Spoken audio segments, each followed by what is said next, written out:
የሩሲያው ፕሬዝዳንት ቭላድሚር ፑቲን አሜሪካ ግሪንላንድን የመግዛት ሐሳብ ታሪካዊ ከሆነም የአላስካን ሽያጭ ጋር በማነጻጸርም የዴንማርክን ግዛት ወይንም ግሪንላንድን ዋጋ ከ200 እስከ 250 ሚሊዮን ዶላር ሊደርስ እንደሚችልም ገምተዋል።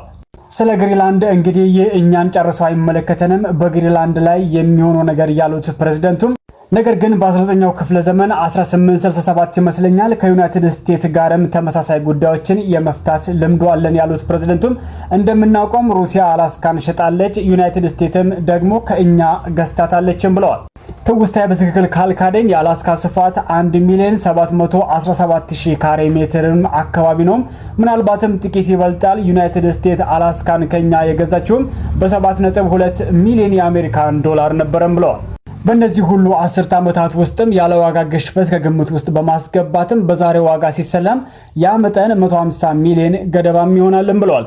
የግሪንላንድ ስፋት በመጠን ይበልጣልም 2,166,000 ካሬ ሜትር አካባቢ ነው ያሉት ሲሆን ይህ ምናልባት ጥቂት ይበልጣል ያ ማለትም 450,000 ካሬ ሜትር ልዩነት አለውም ብለዋል። ስለዚህም ይህ ዩናይትድ ስቴትስ አላስካን ከገዛችበት ዋጋ ጋር ሲነጻጸርም የግሪንላንድ ዋጋ ከ200 እስከ 250 ሚሊዮን ዶላር አካባቢ ነው ብለዋል። የግብፁ ፕሬዝዳንት አብዱል ፈታህ አልሲሲን በበኩላቸው የህልውና ጉዳይ ነው ያሉትን የናይል ወንዝንና የታላቁን ኢትዮጵያን ህዳሴ ግድብን በተመለከተ ትራምፕ ለሀገራቸው የሚያደርጉትን ድጋፍ አመስግነዋል። በትራምፕ የመጀመሪያ የስልጣን ዘመን በግድቡ ጉዳይ ላይ ያለውን አለመግባባት ለመፍታት ከፍተኛ ጥረት ተደርጎ እንደነበረም ያስታወሱት አልሲሲም በወቅቱ ተዘጋጅቶ የነበረውን ስምምነት እንዲፈረም የአሜሪካ ፕሬዝዳንት ሁሉንም ነገር ማድረጋቸውንም ጠቅሰዋል።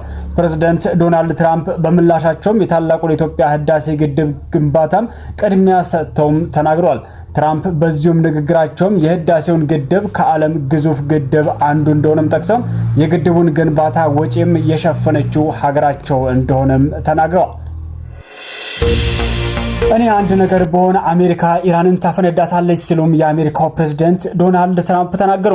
የአሜሪካው ፕሬዝዳንት ዶናልድ ትራምፕ በእኔ ላይ አንድ ነገር ቢከሰት ያቺ ሀገር ትፈነዳታለች ሲሉም ኢራንን አስጠንቅቀዋል። የአሜሪካው ፕሬዝዳንት ዶናልድ ትራምፕ ይህንን ያሉትም አንድ የኢራን ከፍተኛ ወታደራዊ ባለስልጣን በጠቅላይ መሪያቸው አሊ ካሜኒ ላይ ምንም አይነት ጉዳት ቢደርስ ዓለምን በእሳት እናነዳታለን ሲሉም የሰጡትን ማስጠንቀቂያም ተከትሎ ነው። በእኔ ላይ አንድ ነገር ቢከሰት መላ ሀገሪቱ ትፈነዳለች ሲሉም የአሜሪካው ፕሬዝዳንት ዶናልድ ትራምፕ አክለዋል።